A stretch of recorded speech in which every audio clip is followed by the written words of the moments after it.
एक गांव था, वहां के सभी लोग मेहनती और ईमानदार थे। उस गांव में एक मोहनलाल नाम का आदमी रहता था। वो बहुत ही अमीर था और लोगों की सेवा करता था। उसके पास घमंड नहीं थी। इस गांव में एक रोहन नाम का लड़का रहता था। वो बहुत ही गरीब था, पर फिर भी वो दिल का बहुत अच्छा था। वो किसी से लड़ाई झगड़ा नहीं करता था। वो अपने काम से मतलब रखता था। उसके पापा थोड़ा बहुत काम करके घर को चलाते थे। रोहन सुबह सुबह मोहनलाल के बगीचे में लकड़ी चुनने के लिए जाया करता था, ताकि उसके घर का खाना बन सके। और मोहनलाल सुबह सुबह अपने बगीचे में घूमने के लिए जाया करता था। उसने रोहन को देखा और बोला कि मैं तुम्हारी कुछ मदद कर दूं? नहीं नहीं, मैं कर लूंगा। ठीक है, अगर मेरी मदद चाहिए तो बोल देना, मैं तुम्हारी मदद कर दूंगा। इतना बोलने के बाद मोहनलाल घूमने के लिए निकल गया। उसका बगीचा बहुत बड़ा था। उसके बगीचे में अनेकों प्रकार के जानवर रहते थे। मोहनलाल मस्ती में जंगल घूम रहा था, तभी उस पर एक बहुत ही खूंखार जानवर का आक्रमण हो गया। वो घबरा गया कि मैं इससे कैसे बचूं। उसे कुछ समझ नहीं आ रहा था और ना उसे पेड़ पर चढ़ना आता था। बचाओ बचाओ! तभी रोहन ने आवाज सुनी और दौड़ते हुए गया। उसे जानवरों से लड़ना और पेड़ पर चढ़ना भी आता था। उसने जानवर को चकमा देकर मोहनलाल को जंगल से लेकर निकल पड़ा। मोहनलाल जंगल से बाहर आकर उसका बहुत ही शुक्रिया किया और बोला कि अगर तुम नहीं रहते तो मेरी जान का बचना भी मुश्किल था।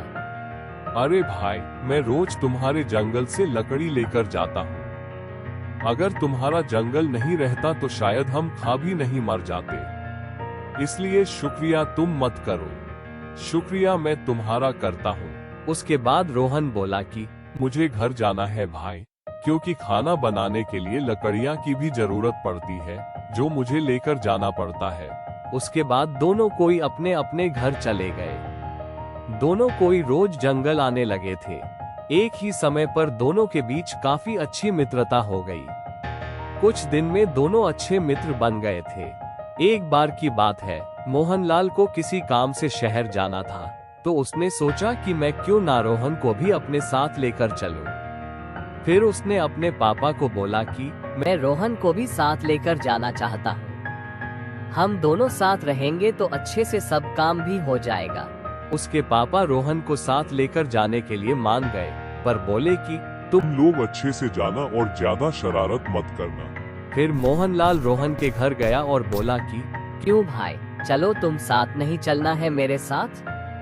तो सुनकर के रोहन बहुत ही खुश हुआ, क्योंकि वो आज से पहले कभी शहर नहीं गया हुआ था।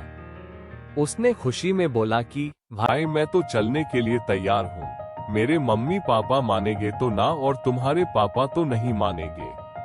अरे भाई, मेरे पापा मान गए हैं और मैं तुम्हारे मम्मी पापा को भी मना लूंगा।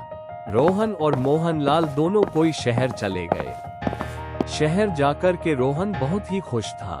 बड़ी बड़ी इमारतें देखकर के बोल रहा था कि भाई, इतनी बड़ी इमारतें आखिर बनती कैसे होगी?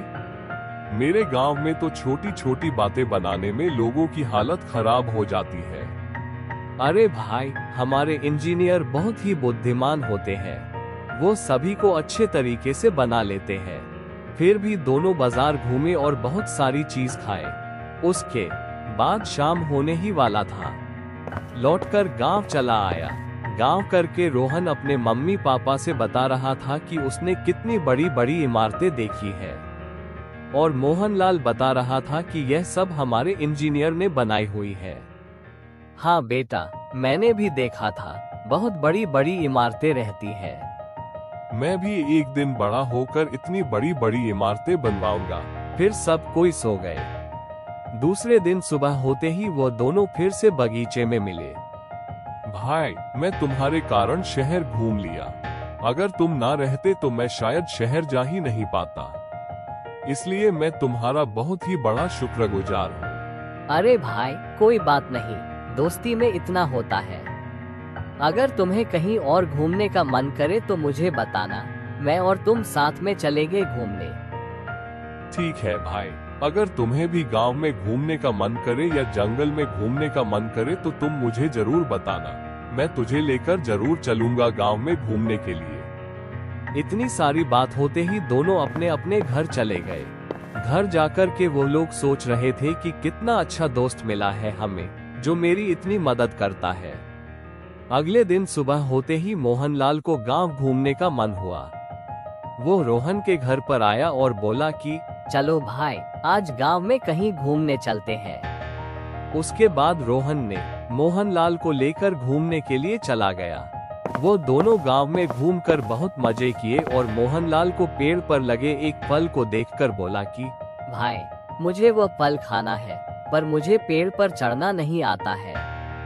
कोई बात नहीं भाई, मैं तुम्हारी मदद करूंगा वो फल को लाने में। क्योंकि मुझे पेड़ पर चढ़ना आता है, मैं तुम्हारे लिए वो फल को तोड़ कर ला सकता हूँ। फिर उसने झटपट से पेड़ पर चढ़कर के फल को तोड़कर मोहनलाल के लिए नीचे ला दिया। मोहनलाल और रोहन दोनों बैठ कर के फल खाए। भाई, इतने स्वादिष्ट फल मैंने आज जीवन में पहली बार खाया। अरे भाई, ये तो हमारे गांव में हमेशा दिखते हैं। तुम बोलते रहते तो मैं तुम्हारे घर पर भी लेकर आ जाता, क्योंकि मेरे घर पर तो इस तरह के फल बहुत सारे हैं। अच्छा भाई, अब से अगर खाने का मन होगा तो मैं तुम्हारे घर पर ही आ जाया करूँगा। फिर दोनों कोई घूमने के लिए चले गए। थोड़ा दूर जाते हैं तो गांव के बहुत घमंडी आदमी के पास चले गए। ये जो आदमी है ना, वो बहुत ज्यादा घमंडी है। उसको पैसे का बहुत ज्यादा घमंड है। तभी वो आदमी आया और बोला, क्या तुम लोग कहाँ घूम रहे हो? यहाँ से जाओ, नहीं तो मैं तुम्हें पीट दूंगा।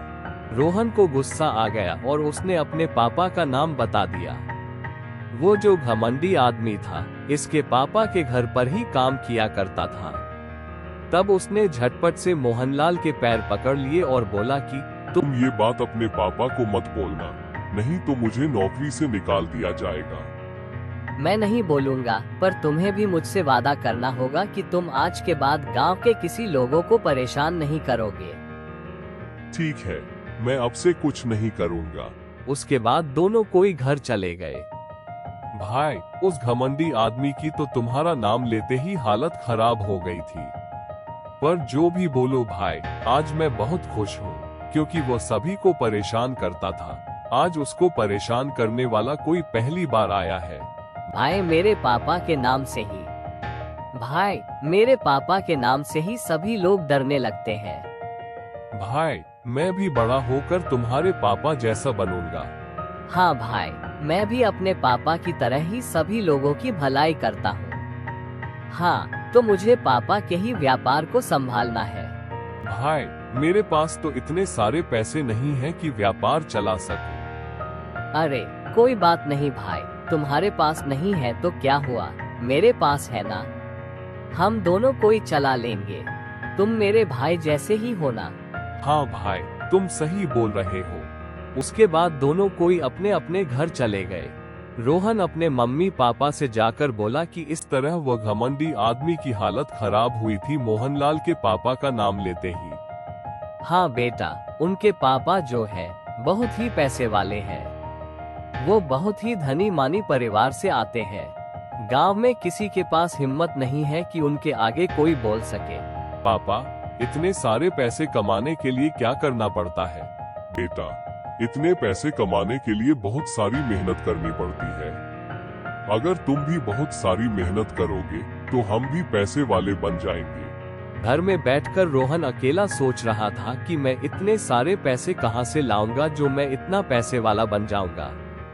वो पैसे के बारे में सोचते सोचते सो गया। सुबह उठते ही वो मोहन के घर खेलने के लिए चला गया। फिर मोहनलाल बोला, भाई चलो ना, आज भी वो फल खाने के लिए। भाई, वो फल तुम्हारे लिए लेकर जाना है, मेरे घर पर था तो। फिर मोहनलाल ने फल को बैठकर खाया और बोला, तुम कितने अच्छे हो, तुम मेरी कितनी मदद करते हो। तुम भी तो भाई मेरी मदद करते हो। मैं आज तक शहर नहीं गया हुआ था, तुम्हारे कारण शहर में चला गया हूँ। दोनों एक दूसरे की बड़ाई में लग रहे। मोहनलाल रोहन का बड़ाई करता था तो रोहन मोहनलाल का बड़ाई करता था। ये सब उसके पापा दूर खड़े देख रहे थे। मैंने सोचा कि क्यों ना मैं इन दोनों को शांति रख लूं, रोहन के मम्मी पापा से बोलकर, और इन दोनों को पढ़ने के लिए शहर भेज दूं। उसके पापा के दिल के बहुत अच्छे आदमी थे, लोगों की मदद किया करते थे। फिर उन्होंने रोहन के माता पिता से बात की और बोले कि मैं इन दोनों को साथ ही रखना चाहता हूँ और मैं इन दोनों को साथ ही पढ़ने के लिए शहर भेजना चाहता हूँ। ये सुनकर रोहन के माता पिता बहुत ही प्रसन्न हुए और बोले कि आप कि जैसी इच्छा हो, मैं उसमें आपका पूरा सहमति करूंगा। फिर उनके पापा ने दोनों को पढ़ने के लिए शहर भेज दिया और एक बहुत बड़े स्कूल में एडमिशन भी करवा दिया। फिर वो दोनों साथ रहने लगे।